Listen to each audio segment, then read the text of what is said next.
నమస్తే, welcome to our channel. నేను సౌజన్య. Andhra Pradesh incharge DGP Rajendranath Reddy కావచ్చు, అలాగే ఇన్ఛార్జ్ సిఎస్ అనేటువంటి జవహర్ రెడ్డి పైన చాలా కంప్లైంట్స్ వెళ్తున్నాయి ఈసీకి. బట్ వాళ్ళపైన మాత్రం ఎటువంటి చర్యలు తీసుకోవట్లేదు ఈసీ. దీన్ని బట్టి చూస్తున్నట్లయితే కూటమిలో ఉన్నటువంటి బీజేపీ అటు జనసేనకు కావచ్చు, ఇటు టీడీపీకి కావచ్చు సపోర్ట్ చేస్తుందా, చేయట్లేదా, అసలు ఏంటి అంటే ఇలాగా సపోర్ట్ చేయకపోవడం వల్ల రాబోయేటువంటి రోజుల్లో కూటమిలోంచి బీజేపీ బయటకు వచ్చేటువంటి అవకాశం ఉందా? ఈ అంశానికి సంబంధించి మనతో మాట్లాడడానికి, వారి విశ్లేషణని మనతో పంచుకోవడానికి ఈరోజు మనతో పాటు ఉన్నారు senior journalist, senior political analyst CS Rao గారు ఉన్నారు. వారితో మాట్లాడదాం. నమస్తే రావు. నమస్తే. ఆంధ్రప్రదేశ్ ఇన్ఛార్జ్ డీజీపీ అలాగే ఇన్ఛార్జ్ సిఎస్ వీళ్ళిద్దరి పైన కూడా ఈసీకి చాలా కంప్లైంట్స్ వెళ్తూనే ఉన్నాయి. కానీ వీళ్ళిద్దరి పైన ఎటువంటి చర్యలు తీసుకోవట్లేదు ఈసీ. సో ఎందుకు తీసుకోవట్లేదు ఈసీ అంటే కూటమిలో ఉన్నటువంటి బీజేపీ ఈసీకి ఎటువంటి సందేశాలు ఇవ్వలేదా? ఒకవేళ అదే నిజమైతే రాబోయేటువంటి రోజుల్లో కూటమిలోంచి బీజేపీ ఉంటుందా, బయటకు వస్తుందా? సో ఇదే టాపిక్, ఇదే చర్చ ఆంధ్రప్రదేశ్లో ఏ ఇద్దరు పౌరులు కలిసినా కానీ జరుగుతుంది. అసలు ఈ కూటమిలో పొత్తు ధర్మాన్ని పాటిస్తున్నారా లేదా? అన్ని పార్టీలు పొత్తు ధర్మాన్ని పాటిస్తే కనుక ఇలాంటి సిచ్యువేషన్ ఉంటుందా? అసలు బీజేపీతో పొత్తు పెట్టుకున్నందువల్ల కలిగేటువంటి ప్రయోజనం ఏంటి? ఏ ప్రయోజనాన్ని ఆశించి ఆ పార్టీతో పొత్తు పెట్టుకున్నారో ఆ ప్రయోజనం నెరవేరినప్పుడు ఆ పార్టీని తోటి పొత్తు పెట్టుకుని వెళ్లాల్సిన అవసరం ఏంటి అనేటువంటి ఒక చర్చ ఇప్పుడు నడుస్తుంది. కూటమిలో అంతర్గతంగా నడుస్తున్నటువంటి చర్చ అది. ఎందుకనంటే ఆంధ్రప్రదేశ్లో చీఫ్ సెక్రటరీగా జవహర్ రెడ్డి ఉన్నారు, అలాగే డీజీపీగా రాజేంద్రనాథ్ రెడ్డి ఉన్నారు. వీళ్ళిద్దరూ కూడా రెడ్డి సామాజిక వర్గం, జగన్మోహన్ రెడ్డికి సంబంధించిన సామాజిక వర్గం, ప్లస్ జగన్మోహన్ రెడ్డికి సంబంధించినటువంటి జిల్లా, సొంత జిల్లా. సో అయినప్పటికీ కూడా సరే, ఇప్పటి వరకు ఏ రాష్ట్ర చరిత్రలో కూడా ఒకే జిల్లాకు సంబంధించినటువంటి ముఖ్యమంత్రి, డీజీపీ, సిఎస్ లేరు. ఆంధ్రప్రదేశ్లో ఉన్నారు. ఓకే, వాళ్ళు ఏమైనా సక్రమంగా విధులు నిర్వహిస్తున్నారా అనేటువంటి ప్రశ్న వేసుకుంటే డీజీపీ కానీ లేదంటే చీఫ్ సెక్రటరీ కానీ పక్షపాతంగా వ్యవహరిస్తున్నారు, జగన్మోహన్ రెడ్డికి అనుకూలంగా వ్యవహరిస్తున్నారు, జగన్మోహన్ రెడ్డి ఏం చెప్తే అది చేస్తూ ఉన్నారు, ప్రతిపక్షాలను నిర్వీర్యం చేసేటువంటి ప్రయత్నం చేస్తున్నారు అనేటువంటి ఆరోపణలు వాళ్ళ మీద కోకొల్లలు అనేకం ఉన్నాయి. వాటిల్లో ఇటీవల కాలంలో రివ్యూలు కనుక మనం చేస్తే కనుక నరేంద్ర మోడీ సభ దగ్గర నుంచి తీసుకుంటే, నరేంద్ర మోడీ సభకు సంబంధించినటువంటి లా అండ్ ఆర్డర్ సిచ్యువేషన్ ఏ విధంగా డిస్టర్బ్ చేశారు అని చెప్పి మనం చూసాం. దానికి సంబంధించి ఏదో కొంతమంది ఐపీఎస్ని బదిలీ చేయటం ఏదో చేశారు, కంటి తుడుపు చర్య చేశారు. ఆ తర్వాత ఏమైనా చర్యలు తీసుకోగలిగారా అని అంటే ఏమీ లేవు. ప్రతిరోజు తెలుగుదేశం పార్టీకి సంబంధించినటువంటి లీడర్లు వెళ్ళడం, వాళ్ళ మీద కంప్లైంట్ చేయటం, ఎలక్షన్ కమిషన్కి రావడం, ఇంతకు మించి ఫలితం లేకుండా పోయింది. చీఫ్ సెక్రటరీ జవహర్ రెడ్డి ఏ విధంగా వ్యవహరిస్తున్నారు అనేది ఆధారాలతో సహా కంప్లైంట్ చేశారు ఎలక్షన్ కమిషన్కి. ఆయన చీఫ్ సెక్రటరీగా ఉంటూ చీకటి జీవోలు తీసుకొస్తున్నారు, ప్లస్ ఇటీవల కాలంలో 33 మంది వృద్ధులు చనిపోవడానికి కారణం కూడా ఆయనేను అని చెప్పి కంప్లైంట్ కూడా చేశారు. ఎందుకు ఆ 33 మంది ఎందుకు చనిపోయారు? ఇళ్ళకి తీసుకెళ్ళి పెన్షన్లు ఇవ్వనందువల్ల మండుటెండలో వయసు మీరినటువంటి వాళ్ళు క్యూలో నుంచొని ప్రాణాలు కోల్పోవడం జరిగింది. దానికి బాధ్యులు ఎవరు అని అంటే ఎన్నికల కమిషన్ బాధ్యత తీసుకోవాలి. ఎన్నికల కమిషన్ బాధ్యత తీసుకొని అక్కడ చీఫ్ సెక్రటరీని బాధ్యుడిని చేయాలి.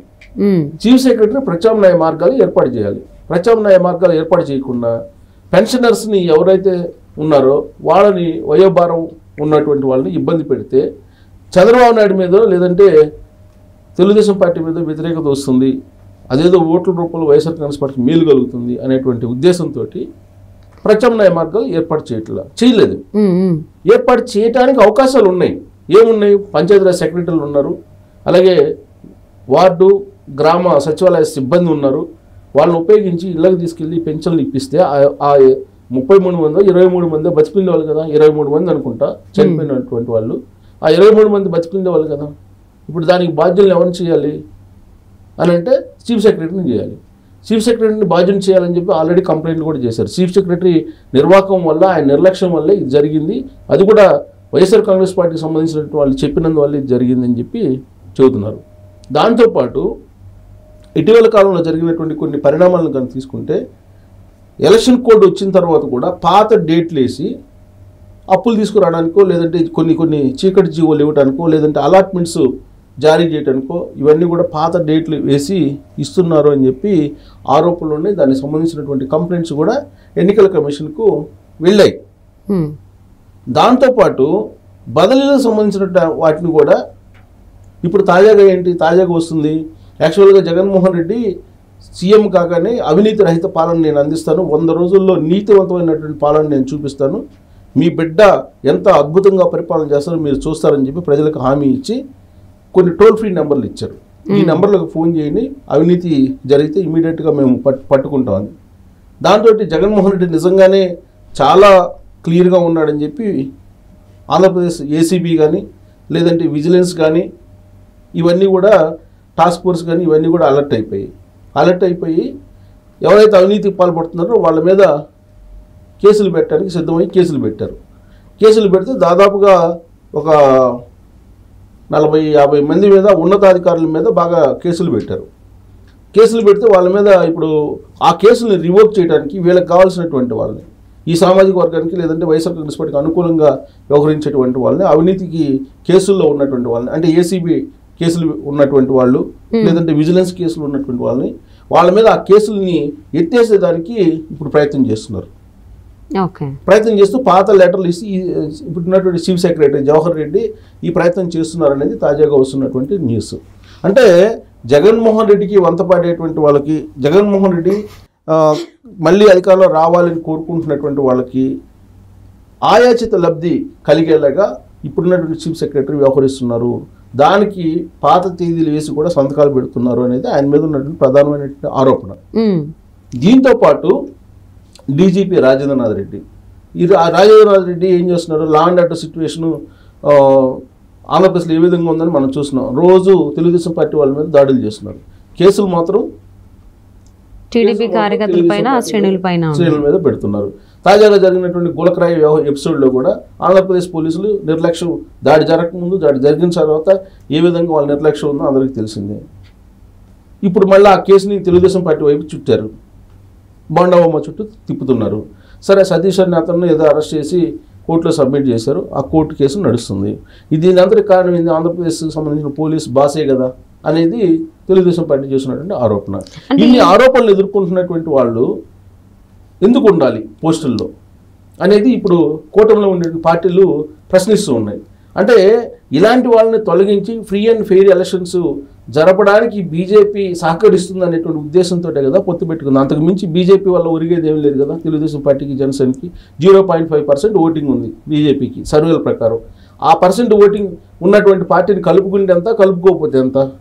అయినప్పటికీ ఎందుకు కలుపుకున్నారు, కేంద్రంలో అధికారంలో ఉంది కాబట్టి ఫ్రీ అండ్ ఫెయిర్ ఎలక్షన్స్ జరగడానికి సహకరిస్తుంది అనేటువంటి ఉద్దేశంతో కూటమి పెట్టుకున్నారు. కానీ ఇప్పుడు సహకరించట్లేదు కదా. సహకరించకపోగా జగన్మోహన్ రెడ్డికి అనుకూలంగా స్టెప్స్ వేస్తుంది బీజేపీ అనేటువంటి అనుమానాలు కలుగుతున్నటువంటి వాళ్ళకి మరింత అనుమానం కలిగేలా వ్యవహరిస్తున్నారు. ఆ వ్యవహరిస్తున్నటువంటి తీరేంటి, జగన్మోహన్ రెడ్డి మీద గులకరాయి తగిలితే నరేంద్ర మోడీ ఇమీడియట్గా ట్వీట్ చేసేసి ఆయన ఏదో ఆ ట్వీట్ని ఖండించడం, తర్వాత రఘురామకృష్ణరాజుకి నర్సాపురంలో టికెట్ ఇవ్వకుండా అడ్డుకోవడం, అది జగన్మోహన్ రెడ్డి అడ్డుకున్నారని చెప్పి ఆయన చెప్తున్నాడు, త్రిపురాలు చెప్తున్నారు. ఇవన్నీ కూడా కూటమిలో ఉంటూనే వైఎస్ఆర్ కాంగ్రెస్ పార్టీకి అనుకూలంగా ఉన్నారా బీజేపీకి సంబంధించిన అగ్రనేతలు అనే అనుమానం ఇప్పుడు వస్తుంది. సో వస్తున్నటువంటి క్రమంలో ఇప్పుడు సర్వేలన్నీ ఏమో తెలుగుదేశం పార్టీకి అనుకూలంగా ఉన్నాయి. ఇలాంటి పరిస్థితులు అసలు బీజేపీని వెనకేసుకున్న వాళ్ళు రావాల్సిన అవసరం ఏంది? బీజేపీ మీద వ్యతిరేకత ఉంది అసలు ఆల్రెడీ ఆంధ్రప్రదేశ్లో. సో ఈ ఫ్రీ అండ్ ఫెయిర్ ఎలక్షన్స్ కోసం వీళ్ళేదో సహకరిస్తారని చెప్పేసి అనుకుంటే వీళ్ళు సహకరించకపోగా ఇండైరెక్ట్గా జగన్మోహన్ రెడ్డికి సపోర్ట్ చేస్తున్నట్టు ఫీలింగ్ ఉంది. ఇలాంటి పరిస్థితుల్లో చివరి నిమిషంలో విత్డ్రా అయ్యేటువంటి అవకాశం ఉందా కూటమి అనేటువంటి ఒక చర్చ ఇప్పుడు మొదలైంది. కానీ ఇంత దూరం ప్రయాణించిన తర్వాత కూటమి అయితే విచ్ఛిన్నం కాదు. విచ్ఛిన్నం అయ్యేంత విభేదాలు కూడా ఉండవనుకుంటున్నాను నేను. ఇప్పుడు చీఫ్ సెక్రటరీ అలాగే డీజీపీ రాజేంద్రనాథ్ రెడ్డిని ఇద్దరిని మార్చేస్తే అప్పుడు ఏదైతే ఫ్రీ అండ్ ఫెయిర్ ఎలక్షన్స్ కావాలనుకుంటున్నారో అది సరిపోతుంది. కానీ ఇప్పుడు రాష్ట్ర ఎన్నికల కమిషన్కి కంప్లైంట్స్ చేస్తూ ఉంటే దానికి సంబంధించి రియాక్షన్ ఇమీడియట్గా రావట్లేదు అనేది అవును. రియాక్షన్ ఇమీడియట్గా రావట్లేదు. ఇప్పుడు వాసుదేవ్ రెడ్డి ఉన్నాడు, ఆయన బెవరేజెస్ కార్పొరేషన్ ఎండి, ఆయన్ని బదిలీ చేశారు, కొన్ని చేశారు. కానీ మెయిన్ మూల స్తంభాలు ఎవరైతే ఉన్నారో మూల విరాట్లు, ఆ మూల విరాట్లు కదిలించలేకపోతున్నారు. కరెక్ట్గా అక్కడే కూటమి మీద అనుమానాలు వస్తున్నాయి. సో బీజేపీ లేకుండా ఎన్నికలకి వెళ్తారా అనేటువంటి చర్చ జరుగుతుంది. బట్ అంత ఈజీగా వెళ్ళరు. కానీ బట్ ఈ 2 మూల విరాట్లను కనుక తీసేస్తే ఫ్రీ అండ్ ఫెయిర్ ఎలక్షన్కి మార్గం సుగమం అవుతుంది అనేది వినిపిస్తుంది. అదైతే కనుక ఇలాంటి అపోహలు, అనుమానాలు ఇవన్నీ కూడా తొలగిపోతాయి. లేదంటే ఇలానే పొత్తు ధర్మాన్ని పాటించకుండా వీళ్ళు ఎలక్షన్కి వెళ్తే కనుక బూమరంగ్ అయ్యే ఛాన్స్ కూడా ఉంది. ఓకే. సో మరి ఎలక్షన్ కమిషన్ అయితే సరిగ్గా స్పందించట్లేదు కూటమి నేతలు ఇస్తున్నటువంటి ఫిర్యాదులకు సంబంధించి. సో దానివల్ల చాలా అనుమానాలు వస్తున్నాయి. సో వాటికి త్వరలోనే ఈసీ